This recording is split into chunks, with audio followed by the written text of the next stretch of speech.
everyone. My name is Rosie Cheng-Lear. I'm the Director of Research at AAPCHO, the Association of Asian Pacific Community Health Organizations, and welcome to our webinar today. Thank you for joining us. We're going to talk about identification of clusters of PRAPARE, social determinants of health, and their impact on diabetes and hypertension. And Shel, can you see my screen fully, the slides fully?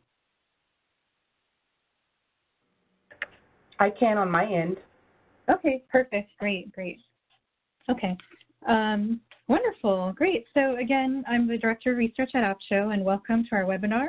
AAPCHO is a national association of community health centers serving vulnerable populations, primarily Asian American, Native Hawaiian, and Pacific Islanders. And so on behalf of our study team, as well as our PRAPARE collaborators with the National Association of Community Health Centers and Oregon Primary Care Association, we're really excited to present our work looking at the clusters of PRAPARE social determinants of health, as well as their association of PRAPARE social determinants of health, their association with control of diabetes and hypertension. This work has been such a fabulous community academic collaboration between Siouxland Community Health Center, based in Iowa, as well as AAPCHO and the University of Chicago. So you'll be hearing from our other presenters, from Dave Fadmo from Siouxland, as well as Wen from the University of Chicago. And let me move to the next slide. And it looks like, Shel, I can advance the slides. So I can go ahead and do that. We are going to change the slides. Some people said that it is being cut off, so I will. Okay, it was a little cut off on my end too. So it looks, let me just double check here. Yeah, it looks a little cut off.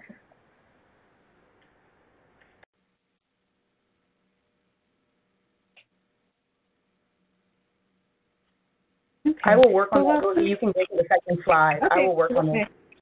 Okay, thank you, Shel. Great. So we're really delighted to talk to you today about our PRAPARE social determinants of health data collection efforts and how PRAPARE has been implemented at Siouxland Community Health Center. We'll also review some of our study methods here, the results and impact of our findings on the social determinants of health clusters, and then at the end we'll be happy to answer any questions. And so we're really we're extremely grateful to our collaboration with the University of Chicago. Let me just hand it over to Marshall to just say a few words about our collaboration. And so, Marshall, I'm going to unmute you, or I think you need to unmute yourself. Let's see. Or if Shel, if you could unmute Marshall, that'd be great. Hi, this is Marshall Chin. I'm a general internist and a health services researcher at the University of Chicago. I just want to echo what Rosie said, that it's really been a wonderful collaboration at the University of Chicago. We really appreciate the collegiality and the passion that the folks at AAPCHO and NAC and Siouxland have had for addressing social determinants of health in a rigorous way and looking for ways to improve the care of our patients. And so we just really appreciate it, and thank you very much for this collaboration. Thank you, and we really appreciate the collaboration as well. Thanks so much, Marshall. All right, so let's move on to our study aims. So again, I'm Rosie Cheng. We are Director of Research at AAPCHO, and I'm the co-PI of the PRAPARE project, leading the research and evaluation of PRAPARE. So we've done a lot of work looking at the prevalence of social determinants of health barriers nationally, and you can find a lot of that work in our previous webinar recordings on the PRAPARE website, and we have a publication coming out soon in the Journal of Healthcare for the Poor and Underserved. Today we wanted to talk to you about another study examining clusters of PRAPARE social determinants of health. So we've implemented our PRAPARE social determinants of health data collection protocol at community health centers nationally, and now one of our main interests here in doing this work is to better understand how social determinants of health impact health outcomes, as well as which social determinants of health matter most in relation to chronic conditions. So we set out to conduct these three following aims. So first, we identified clusters of social determinants of health questions on the PRAPARE tool. So in this data set that included patients with diabetes and hypertension, so we can understand which measures can be grouped together and thereby look at reducing the number of variables for more simplified analysis. And second, we explored methods for scoring the PRAPARE social determinants of health factors to, again, facilitate these analyses. We felt that simplified scoring methods could also inform, potentially inform clinics with understanding different algorithm options for risk stratifying patients into different levels of patient risk or complexity. Looks like the slides are fixed now. Thanks so much, Shel. Finally, we evaluated the relationship between our identified social determinants of health clusters and hemoglobin A1C and blood pressure values, these measures of diabetes and hypertension control. So we move to the next slide. So simplifying clusters of social determinants of health can be useful for a variety of reasons. For example, simplified or summarized constructs of social determinants of health, as opposed to long lists of single measures that can be overwhelming for providers, may be more accessible and feasible for example, for frontline providers to use in targeting types of care for patients at the point of care. So clusters of social determinants can also be integrated into population health management programs used by providers to risk stratify patients so that they can better understand types of intervention needs as well as staff needs to better target interventions based on the different risk levels. And then lastly, simplified social determinants of health scoring methods can also be used to inform methods for risk adjustment for public reporting and payments. Oops. Looks like the slide is a little bit off, but I think you can still read it. So for those of you unfamiliar with our PRAPARE Social Determinants of Health tool, I'll just briefly go over it, but this webinar is not intended as a PRAPARE 101, but I'll go over it briefly for everyone just as a background for the study. So PRAPARE, as you may know, stands for Protocol for Responding to and Assessing Patients' Assets, Risks, and Experiences. And and you can find more information on nac.org/prepare. This has been a wonderful collaboration between NAC, AAPCHO, and OPCA, Oregon Primary Care Association. As I mentioned on the website, nac.org/prepare, you can find much more information that you can freely access. But just briefly, PRAPARE is a national standardized patient risk assessment protocol designed to engage patients in assessing and addressing the social determinants of health. PRAPARE is the most widely used tool among health centers nationally. It's evidence-based, stakeholder-driven, and contains measures on 21 social determinants of health that align with national initiatives, such as the IOM recommendations in Meaningful Use Stage 3. PRAPARE also maps to other codes, including ICD-10, SNOMED, and LOINC, and has been translated in over 10 languages, and we're working on 16 more translations to come, so we're very excited about making the tool and screening more accessible for limited English proficient patients. We also developed a 10-chapter implementation and action toolkit that's available for free online with many resources and tools, including the EHR templates and tools that is free for users. And so the PRAPARE assessment includes 17 core and 4 optional questions. It includes domains on personal characteristics, family and home, money and resources, social and emotional health. And so the analysis in our study today that we're going to talk about included only the core questions consisting of the 21 total measures. And you can see them here on this slide. So this is a brief look at the core questions that included, for example, race, ethnicity, limited English proficiency, housing, social integration, stress, education, employment, insurance, income, transportation, and the material security questions that you'll see on the right that include food insecurity. So you can take a look at, you can take a look at the full screening tool on the website as well. All right. So just briefly, I wanted to share how PRAPARE has undergone the 8 gold standard stages of measure development. We have a PRAPARE validation fact sheet or brief on the PRAPARE website if you'd like further information on these stages. But just wanted to share some of our psychometric testing showing the good to excellent internal consistency reliability based on our test of Cronbach's alpha and the greatest lower bound analyses. All right, so I'd like to now introduce Dave and to talk about the PRAPARE implementation at Siouxland CHC in Iowa. Dave is the Quality Director and Medical Director at Siouxland Community Health Center in Sioux City, Iowa. He's been a wonderful pioneer and champion of PRAPARE since we started development of PRAPARE back in 2015, and we're very fortunate to work with him. And then after Dave speaks about PRAPARE implementation, we'll have Wen Wan from the University of Chicago speak with you about the results of our study. And just briefly, Wen Wan is a PhD statistician in the Division of General Internal Medicine at the University of Chicago.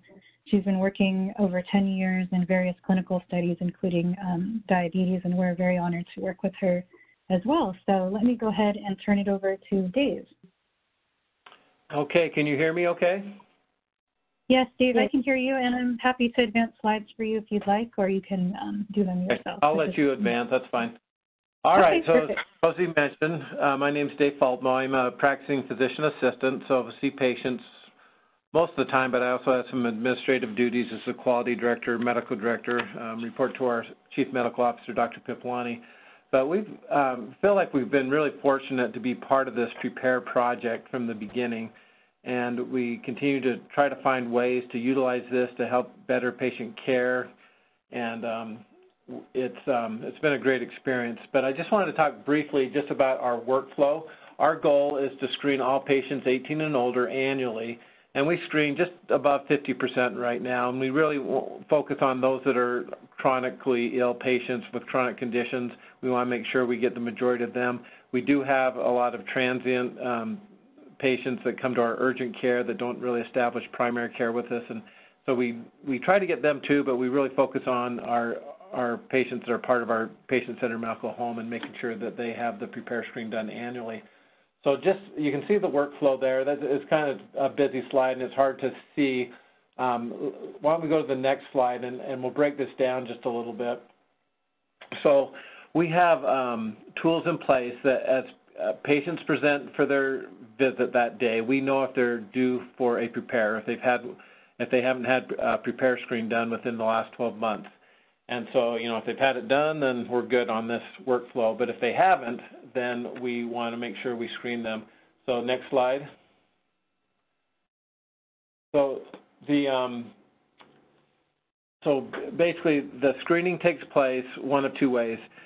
We have two sites. I work at our satellite clinic. We're a little bit smaller, and we've utilized our front desk to identify those patients due for a screen. And they're given a clipboard with a paper PRAPARE screen that they can fill out in the waiting room prior to being brought back to the exam room. But at our large clinic, where most of our providers see patients, it's part of the intake process with the medical assistant or nurse. And so just like if they're due for a PHQ depression screen or if they're due for any other type of screening, that's where that takes place. And so they can either give the patient the paper PRAPARE to fill out and review it with them, or they can just ask them the questions and enter it into the EMR right then. Next slide. So whether they ask them and enter it into the EMR, if they're having them fill out the paper form, we want to make sure those patients really understand the questions. And we still struggle with that at times, you know, where the patient, they just, you know, don't really review with the patient, they enter it in the EMR, and then when we follow up with those patients, we find out that they really didn't have that determinant. So that's an important concept that we are constantly trying to visit to make sure that that the patient understands what the questions really mean. Next slide. So if there's any positive responses, we try to add those to our ICD-10 problem list. And so the provider who's seeing the patient that day, we don't want them to get bogged down in addressing the social determinants of health, but we want to inform them of the determinant. And if possible, we like them to add that to the level of care for that visit and to briefly assess that problem that's on the problem list, saying, you know, another staff member addressed this determinant, and then, you know, that's documented maybe in whoever addressed it, the behavioral health case manager or our RN health coach or whoever it might be. But we want to add that to the level of care so it can be part of the billing, so it's going out to our payers so they really understand the complexity and what we're doing for our patients. You can go to the next slide. So there are certain determinants that's an automatic referral to our behavioral health team. And so you can see there that if there's any homeless issues, partner violence, or neighborhood safety, food insecurity, transportation, that's an automatic page to one of our behavioral health case managers that can come and meet with the patient and hopefully provide resources right then at that visit. And then if they're lacking medical coverage, we always want them to meet with one of our financial counselors as well to see if they qualify for, expanded Medicaid or whatever it might be. And so all the other determinants, we try to empower our provider teams, the nurses on that team to have resources available or be able to steer that patient in the right way. And knowing that sometimes, the question is in the last 12 months, have you had, whatever problem it might be. And so they may not currently be having a problem, but we want to make sure they know that if that arises again, that they know where to go. You can go to the next slide there. So we've tried to use, so we have at an individual level, we try to address that as the patients come in, but now we're looking at more and more over the last few years at a population level. And one thing we decided to do, you can go to the next slide, one thing we decided to do is to really take a look at our patients with diabetes and hypertension and divide them out into controlled and uncontrolled and see if there's differences in determinants of health that might be impacting their ability to control those different disease states.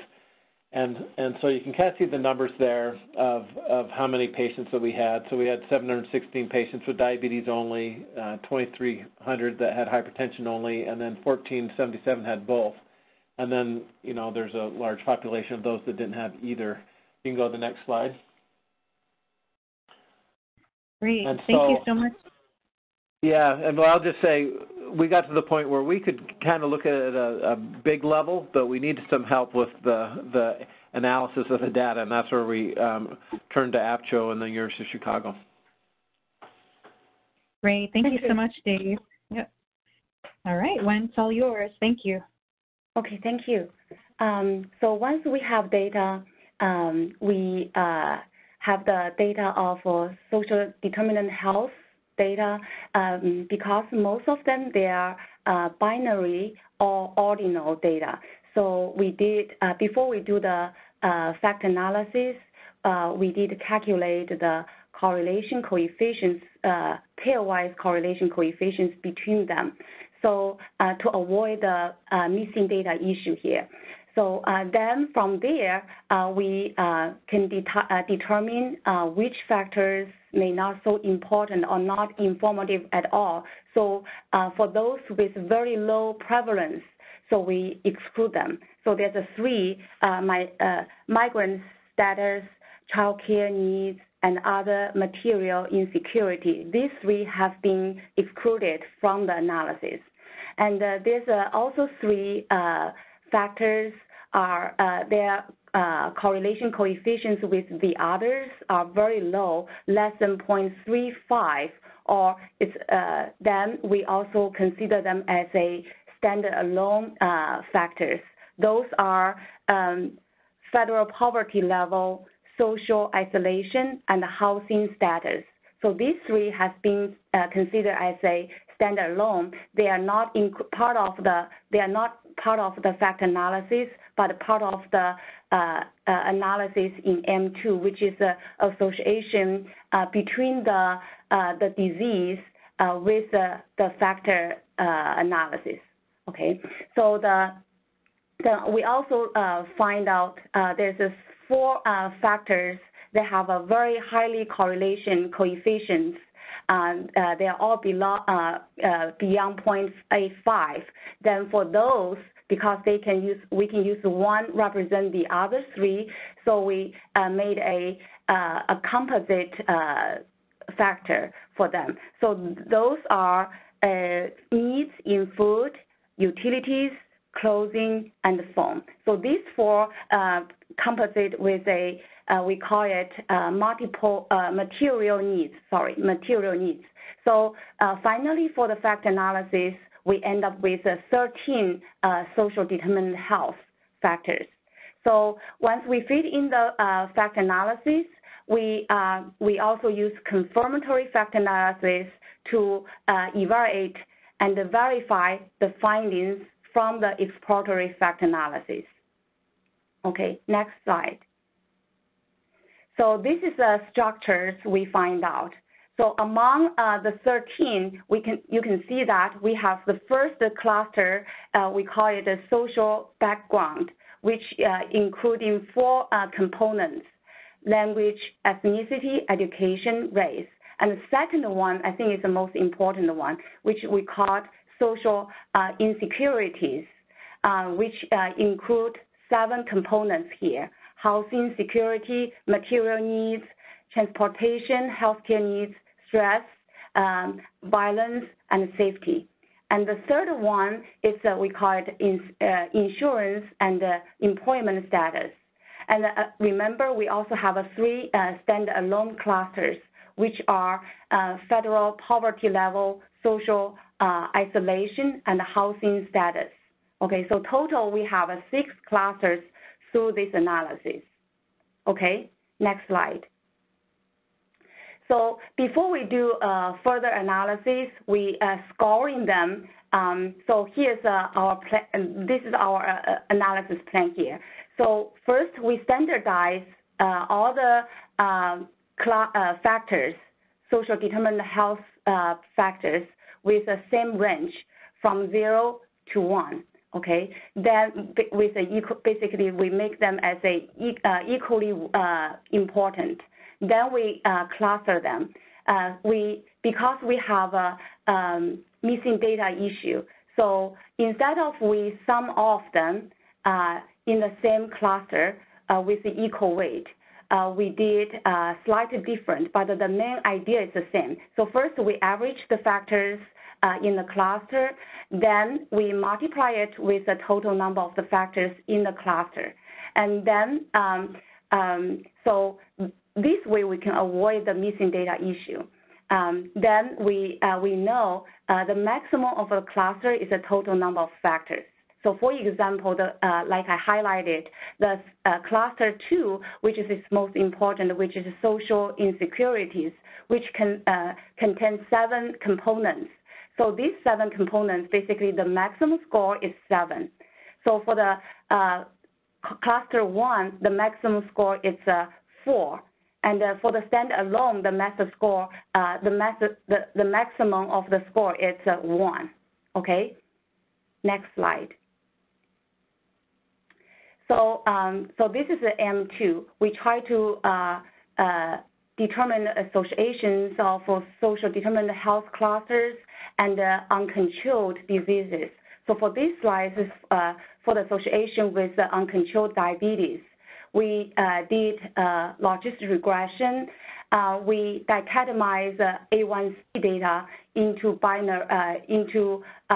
controlled versus uncontrolled with a threshold 9%. So for those A1C greater than or equal to 9%, we consider as uncontrolled diabetes.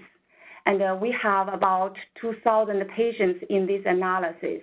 And in this logistic regression model, we adjusted for their BMI, age, and gender. And for the other basic characteristic factors, they are actually in the social background score. So it's part of the first cluster. So in the table here, we have 3 columns. So the first column is about the 6 clusters. And the second column is the odds ratio, the odds of the uncontrolled diabetes. And the last column is the p-value. So we can see that, like highlighted here, we have 3 clusters. They are significant associated with uncontrolled diabetes. So see, like the the second one, the second cluster, social insecurity score, if as the score increased by 1, then the odds of the uncontrolled diabetes increased by 18%, okay? So the other three stand alone factors, the clusters, they seems like not so important. Their odds ratios and p-value is not so significant. P-value is not significant. Okay. So next page. So this model, we model the uncontrolled hypertension. Similarly, we use the logistic regression, and the cutoff we use SBP, systolic blood pressure greater than 140, and diastolic blood pressure greater than or equal to, I think it's 90. So either one, is if they reach the threshold, then we consider them it's uncontrolled. So again, we model uncontrolled hypertension in this logistic regression model, and that we can see similarly as the previous slide, the first three clusters are most important, and but again, the most important one is the second one, the social insecurity score. If the score is increased by 1, then we have 16% of uncontrolled patients. Yes, we have, yes. Next slide. So this one, we instead of separate diabetes and hypertension, we combine these two together to find the uncontrolled and the controlled. So now the sample size is more than 300, so it's close to the 4,000. So the similar model, but we model the uncontrolled. And for this case, we can see that also the first three clusters are most important. And still the second one I think is the most interesting. So as the social insecurity score increased by 1, then the odds of uncontrolled patients is 17%. Okay, next slide. So this one, instead of we have 6 clusters in the model with those covariates, BMI, age, and gender, we come up with a total cluster score using those 6 clusters.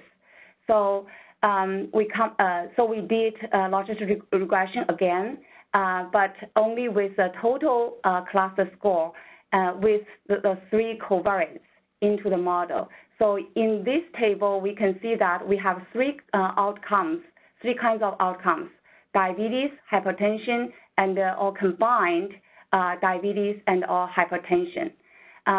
So this way, actually, we can avoid missing data issue again, so that our sample size increased a lot if we're using the total score.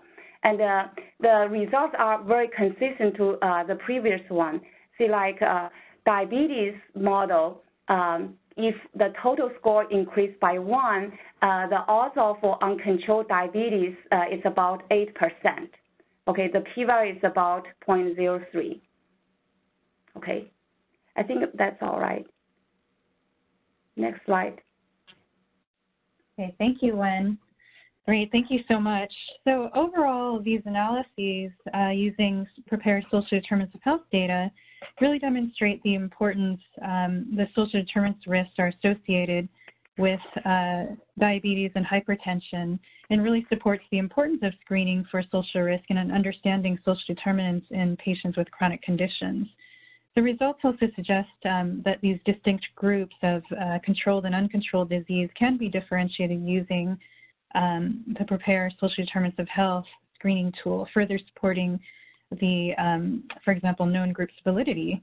And so our study also provides a first look at the clusters of a comprehensive social determinants of health screening tool using patient-level PRAPARE data Similar to past studies, our analysis demonstrating the association between the number of social risks with worse disease outcomes supports broad comprehensive screening to best understand patients and their care. And across all models, however, patients scoring higher in the social insecurities cluster were significantly associated with worse disease outcomes, demonstrating that this cluster may warrant closer follow-up and overall disease monitoring. Recall that this is the cluster that included housing security, material needs, the material needs composite with the food insecurity, transportation, healthcare needs, stress, domestic violence, and safety. And so overall, the social determinants of health data, that is just having knowledge of the number and type of patient social risk, could inform effective methods for predicting high-risk, high-cost patients, as well as risk adjustment methods for informing more appropriate payment for organizations serving higher-risk patient populations. This summer, we launched a National PRAPARE Risk Stratification Learning Collaborative to learn more from providers and how they currently use PRAPARE social determinants of health data in their risk stratification approaches to understand best practices and lessons learned in the field. And stay tuned for a webinar in December where we describe this model, this stakeholder-vetted National PRAPARE Risk Stratification model, and describe the resources and the best practices and strategies for those who are interested. So let me move the slide. So I just wanted to briefly go over some of the limitations. As Wen had mentioned, there are some missing data limitations, as well as we excluded data on the disease stage and the onset of diagnoses, as well as the enabling services. What we mean by enabling services is the supportive interventions that address social needs undertaken by health centers that could have accounted for some of these unexpected results.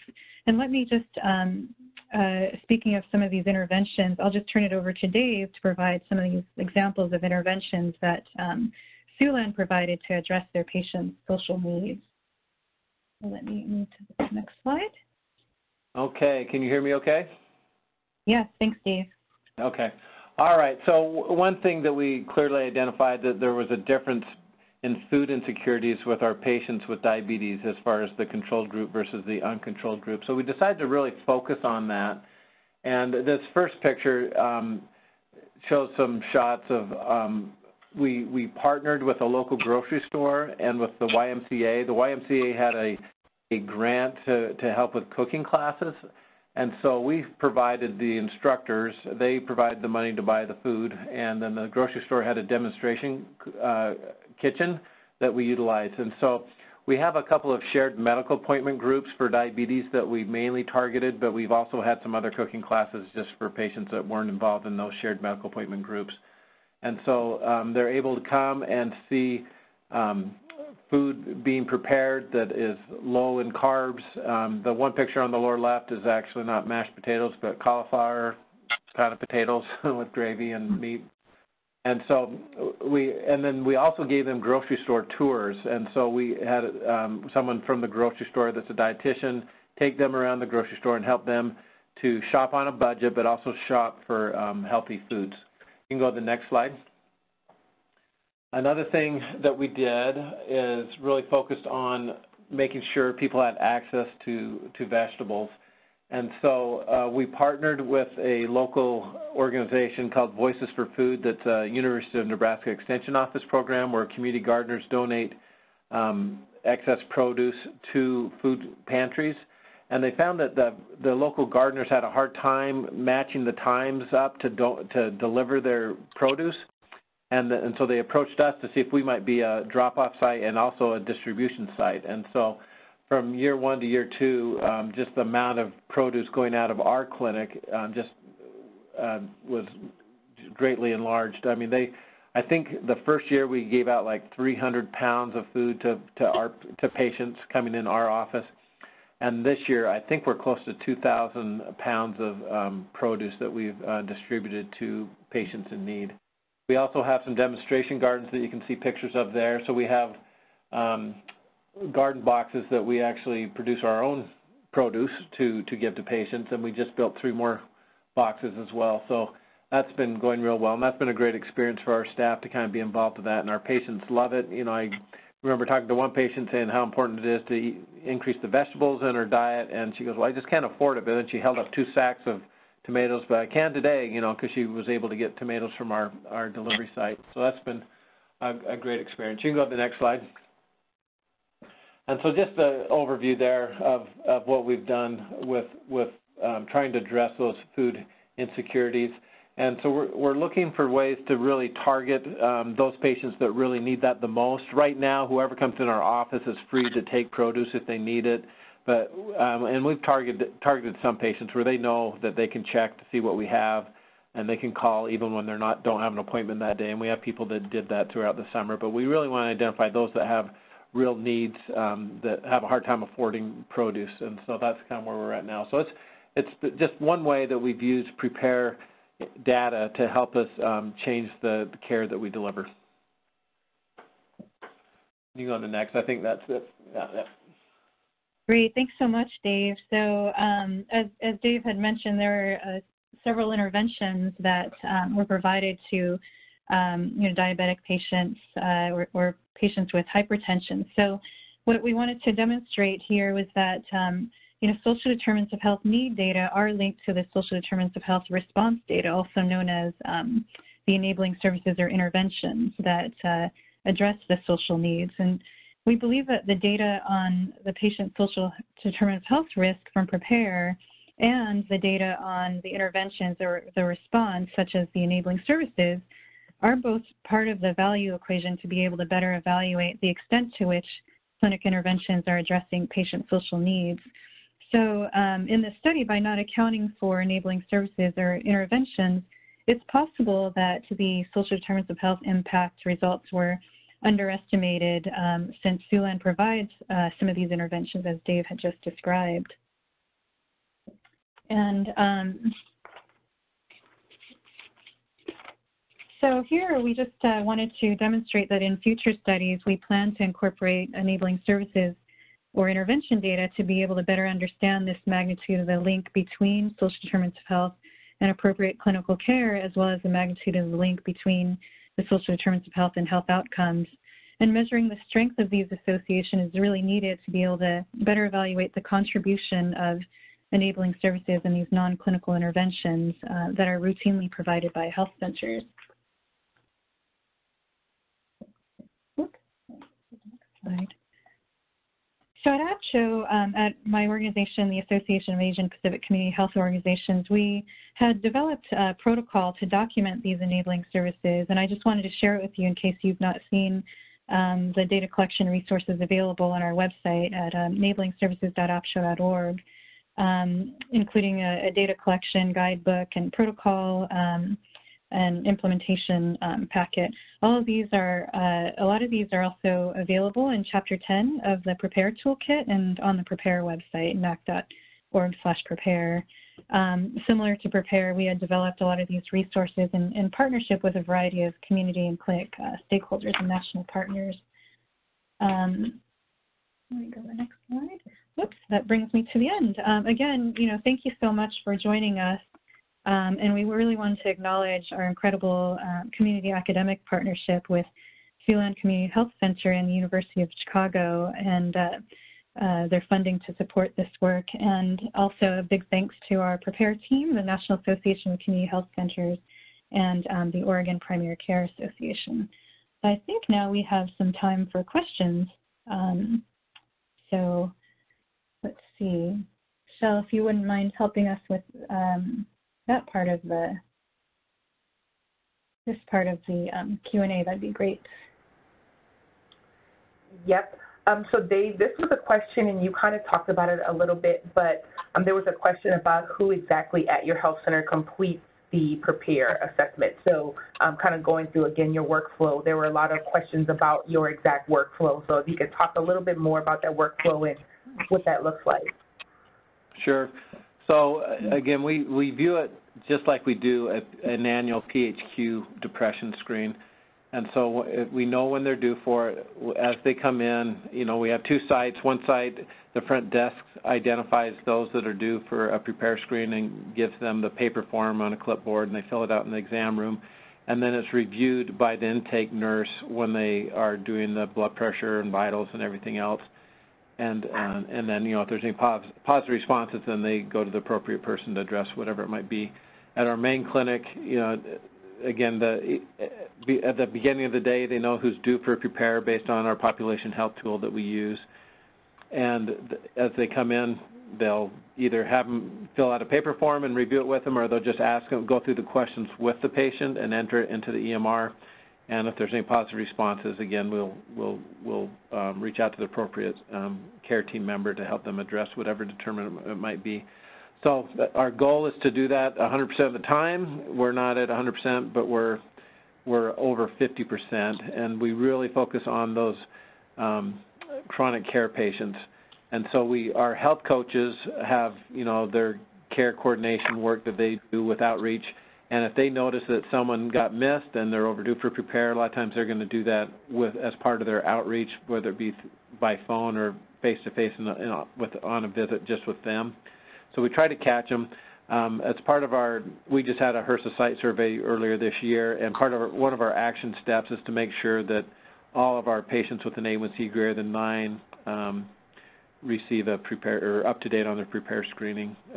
So I hope that answers the question. But it is just the care team member, whoever's assigned to that provider with a patient coming in. It's either an MA or an LPN. Usually, it takes care of that intake. And Dave, what EHR system are you guys using again at Siouxland? Which EMR? We're on Centricity now, Athena. Not the regular Athena version, but it's G-Centricity content that Athena's now purchased GE.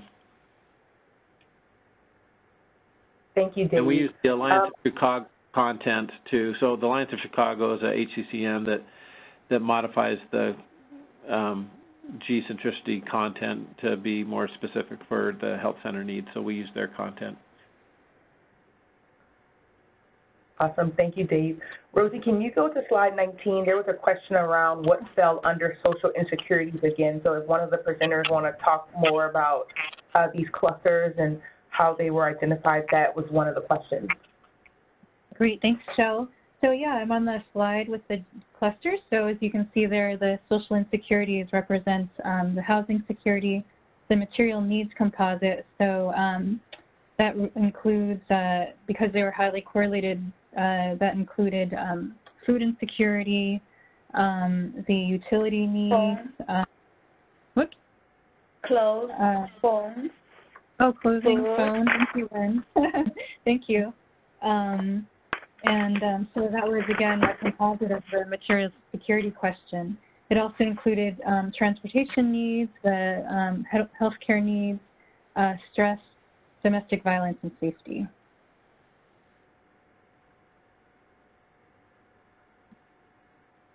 Awesome. Thank you, Rosie. The next couple questions are really for Dave at Siouxland. Dave, one of the questions mentions you talking about the ICD-10 scores to inform a billing process with a plan, and asking if you can talk a little bit more about what that looks like. Sure.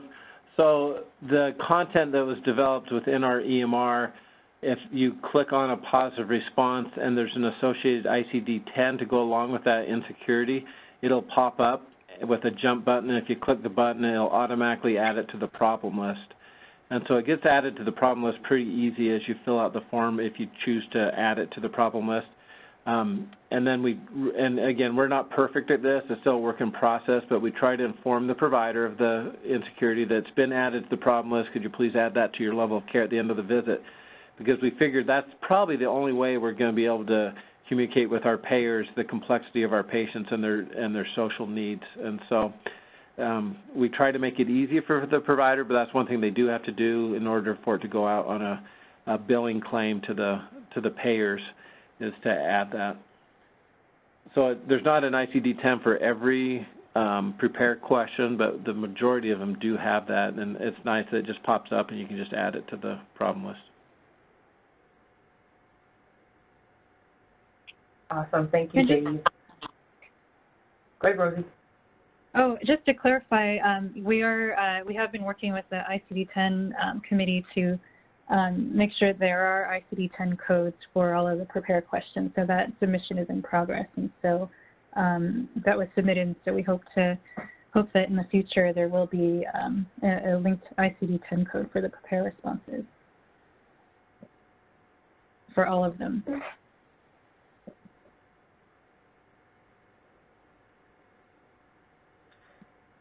If you have any other questions, you can input them into the chat box.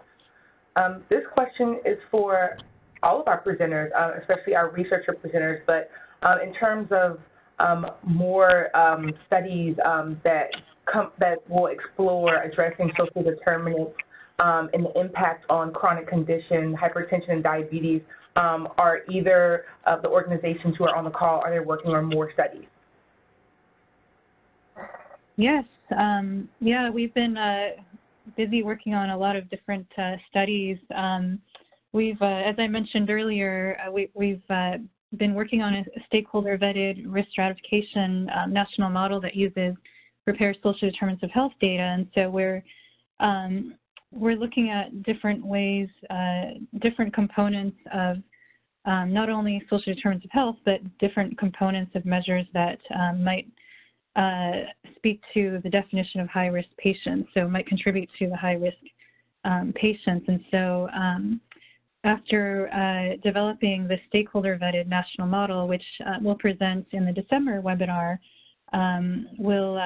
we want to be able to test this using patient-level data. We've done some PDSAs so far to get at the stakeholder-vetted model, but we really want to be able to test it formally with patient-level data, and so we're looking at some of those analyses. We're also looking at related to this, the different cutoff points and weighting for this definition of high-risk patients. So what are the different cutoffs, for example, for social determinants of health that might contribute to a complex patient or a high-risk patient?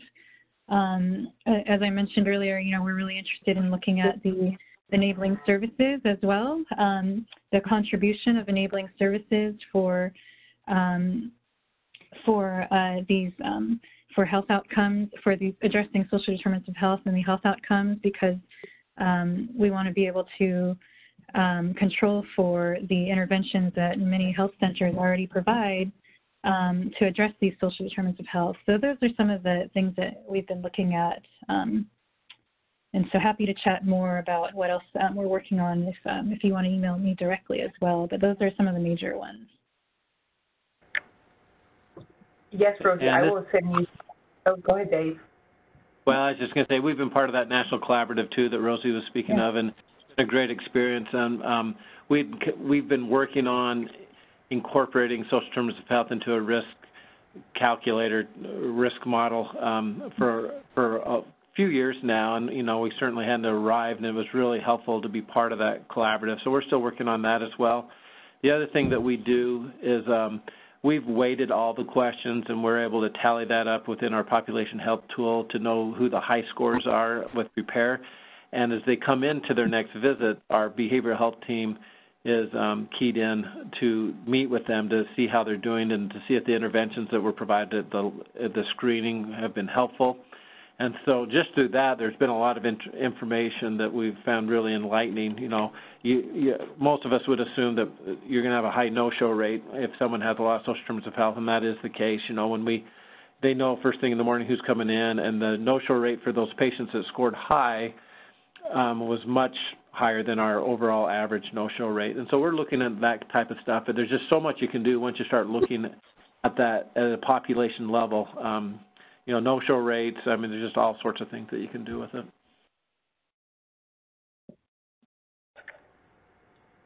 Awesome. Thank you, Dave. Just to answer the questions from the attendees who are on the call who's asking about the recording, this webinar is being recorded, and we will post the recording to our website at nac.org/prepare. So make sure to be on the lookout for that in the next coming days.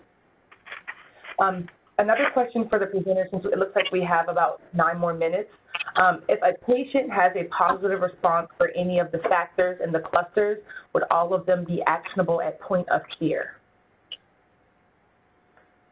So a lot of times we've found that they're not currently having that problem, but they've had a problem in the past. And so sometimes it's, it's as simple as providing them a list of food pantries in the areas that they live if they're not, or, for example, I had a patient that confessed to me that she'd had an issue with domestic violence with her previous boyfriend, broke up with them, not with them now. And then so we kind of talked through, what you can do if you get into that situation again. So I think, being upstreamist, they may not currently have problems, but they've had problems before. So what are you going to do next time you run into that? We try to enable them to feel empowered where they know what to do. And so we have a little spreadsheet with every determinant and different resources we have for that determinant for the teams to use. And so our behavioral health case managers, they know those resources like the back of their hand, and they don't need that. But maybe there's not a behavioral health case manager available. Our provider teams, we try to enable them, if it's not a pressing need, that they can at least give them some resources at point of care, and then maybe our behavioral health team will follow up with them at a later date.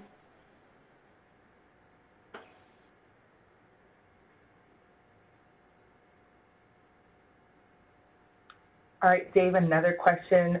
Has Siouxland been using those enabling service codes that Rosie spoke about at the end as well? If so, can you speak a bit about how it has fit into the workflow? I was afraid someone was going to ask that. I'm embarrassed to say no, we're not using them. We have used them in the past and we got away from it, but we want to start doing that again. And we've tried, it's part of our protocol to document our enabling services, but we've just struggled with that. So we're trying to find a way to make that happen. We're also looking at some different platforms that help with those referral tracking. Social determinants of health referral tracking. There's 4 or 5 different platforms out there that we're looking to use as well. But we've used the AAPCHO enabling services codes before, and I really would like to get back to using that because there's so many pluses in doing that, and just documenting how much time you're taking in addressing social determinants of health, documenting the resources you need as far as staff members, and so it's certainly of great value that we need to get doing that again. Great, and just to chime in on that, if you would like more information about how others have used the enabling services protocol, we can send more information about that, or you can check enablingservices.apcho.org. There's some webinars for the folks that have used the protocol, and where they've shared their experiences. So if you're interested in learning more about that, you can check out the website or contact me, and I can point you in the right direction. Thank you.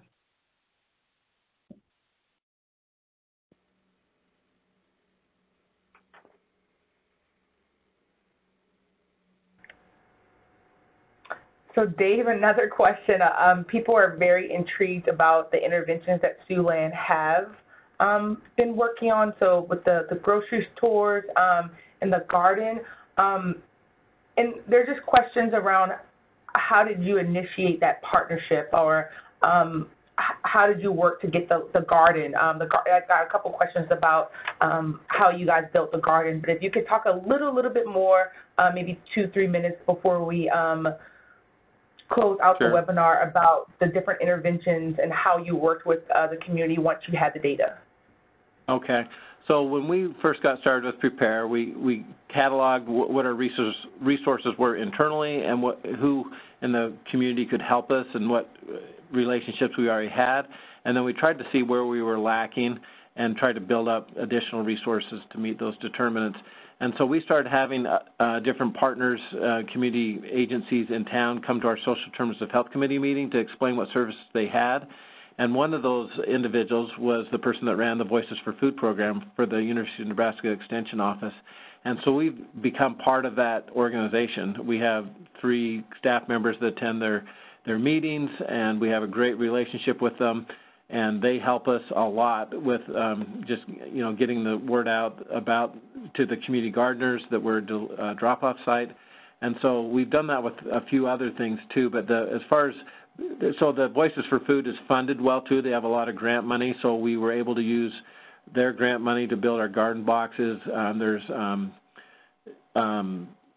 professional gardeners that help us out and give us assistance with that. We have one of our PAs is real into gardening, and she does a great job with that as well. So, and then with the YMCA had that grant for cooking demonstrations, and we partner with them in a lot of things. Our YMCA with diabetes prevention program and things like that. So we have a great relationship. I sit on their advisory board. And so we've just really reached out to community partners, knowing that we can't do it all ourselves. And I think that's what addressing social determinants of health is all about, is partnering with other agencies in town to help address this, because we don't have all the resources in-house, and we need to have strong partnerships where we can steer patients and work together in a collaborative way to help stamp out social determinants of health.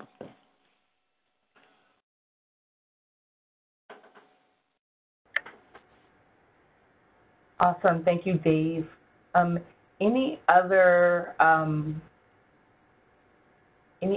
questions or comments from the presenters? Hi, it's Rosie. I just wanted to briefly mention just all the questions about the research work and our future research. If anyone is interested in future work with us, please feel free to reach out to me.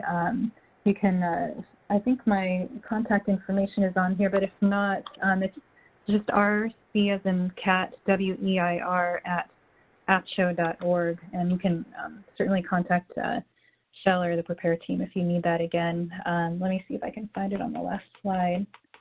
Oops. Hey, Rosie, I just put it into the chat box. But if you have any questions, a question just came in. Where can we get contact information for everyone that presented today? If you email prepare@nac.org, we can funnel off the questions to the presenters.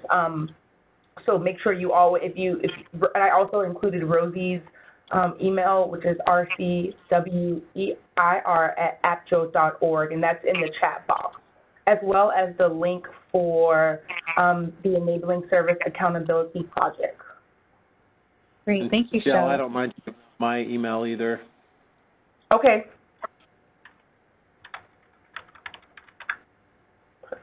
It's just dfaldmo, F-A-L-D-M-O, at slandchc.com. Got it. So one more minute left, so I am going to say thank you to all our presenters today. Again, if you have any questions, always feel free to email us at prepare@nac.org or visit our website at nac.org/prepare. We do have a webinar in December that will talk about our findings and lessons learned from the risk stratification collaborative that Rosie spoke about at the beginning. So to register for that webinar, please go to our website and you will find the registration link. Again, thank you all for joining us today, and we will talk to you all in December. Thank you.